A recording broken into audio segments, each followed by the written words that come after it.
Isang malupit na real talk nga po ang pinakawalan ni former Unified World Super Bantamweight Champion Murodjon Akhmadaliev kay undisputed Super Bantamweight Champion Naoya the Monster Inoue.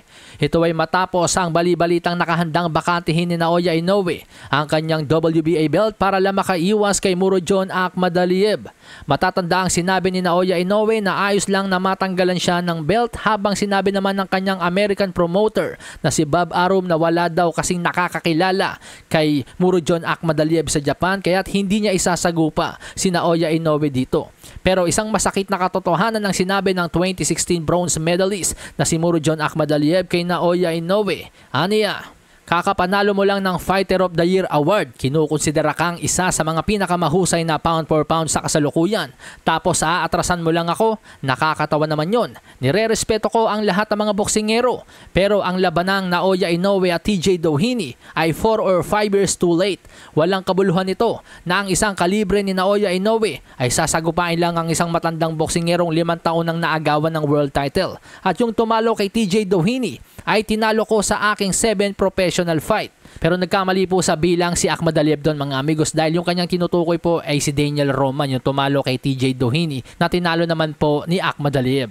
Pero yun po ay hindi nangyari sa kanyang 7 professional fight kundi sa kanyang 8 professional fight base sa record ng BoxRec. So parang may punto rin naman yung sinasabi ni Akhmadaliev, dahil itong si Akhmadaliev mga amigos, yung kaisa-isang talo nito kay Tapales, controversial lang talaga. Tandang-tanda ko pa nga po mga amigos, nagagalit si Dimitri Bivol sa desisyong ikinatalo ni Akhmadaliev laban kay Tapales. Aniya, naluto lang talaga si Murodjon Akhmadaliev sa naging laban niya kay Marlon Tapales. Di tuloy may iwasang mapag-isipang sinadya daw lutuin si Akhmadaliev kay Marlon Tapales para maging easy undisputed si Naoya Inoue. Sa kabilang banda, sinupalpal naman ng trainer ni Akhmadaliev na si Joel Diaz, si Bob Arum, sa pagsasabi nitong walang nakakakilala kay Murodjon Akhmadaliev. Ani Joel Diaz, bakit naman ang boksingero ni Bob Arum na si Teofimo Lopez, tingnan nyo kung sino ang kinalaban. Isang boksingerong hindi ko rin naman narinig sa talambuhay ko. Alam ko kung bakit nila ito ginagawa kay Akhmadaliev. Ito ay dahil alam nilang si Akhmadaliev ay ang siyang may kakayanang talunin si Naoya Inoue. Pero ayaw nila itong pahintulutan upang mapanatili ang kanilang titulo at manalo sa madaling paraan.